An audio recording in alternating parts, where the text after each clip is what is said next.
Kedua, jumlah pasangan calon presiden dan wakil presiden yang terlalu banyak belum menjamin berdampak positif bagi perkembangan dan keberlangsungan proses dan praktek demokrasi presidensial Indonesia.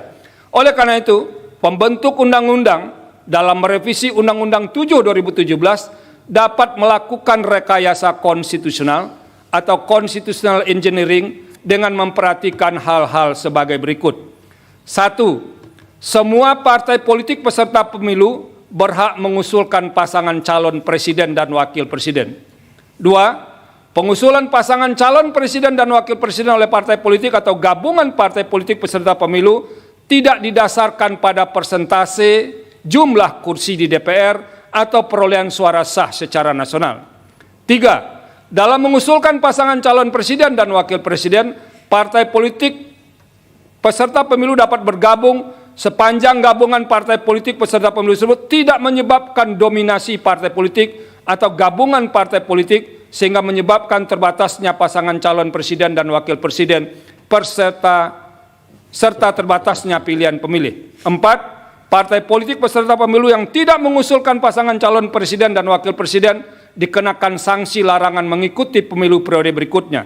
Dan yang kelima, perumusan rekayasa konstitusional dimaksud, termasuk perubahan Undang-Undang 7 2017, melibatkan partisipasi semua pihak yang memiliki perhatian atau concern terhadap penyelenggaraan pemilu, termasuk partai politik yang tidak memperoleh kursi di DPR dengan menerapkan prinsip partisipasi publik yang bermakna, meaningful participation.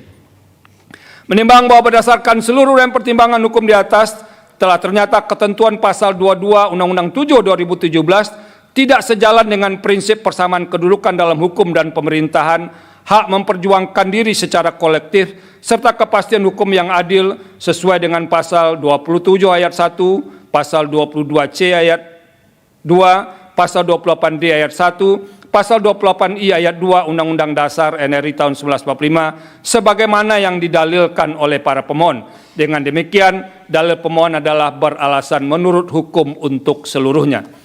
Menimbang bahwa terhadap hal-hal lain tidak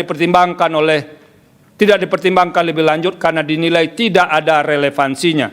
Konklusi, berdasarkan penilaian atas fakta dan hukum sebagaimana diuraikan di atas, Mahkamah berkesimpulan 4.1, 4.2, 4.3 dianggap telah diucapkan.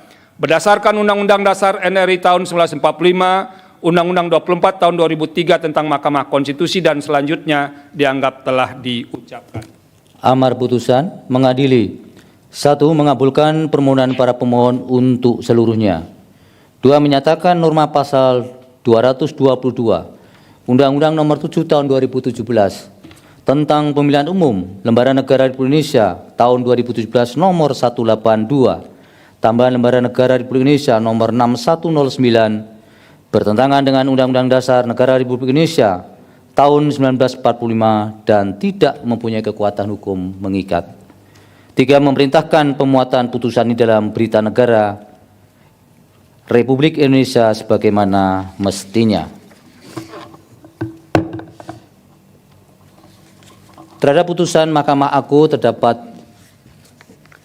2 hakim yang berpendapat berbeda, yaitu Hakim Konstitusi Anwar Usman dan Hakim Konstitusi Daniel Yusmik Pepoe, bahwa dissenting dimaksud tidak dianggap diucapkan, namun pada pokoknya 2 hakim tersebut berpendapat bahwa para pemohon tidak memiliki kedudukan hukum atau legal standing, sehingga seharusnya Mahkamah tidak melanjutkan pemeriksaan pada pokok permohonan.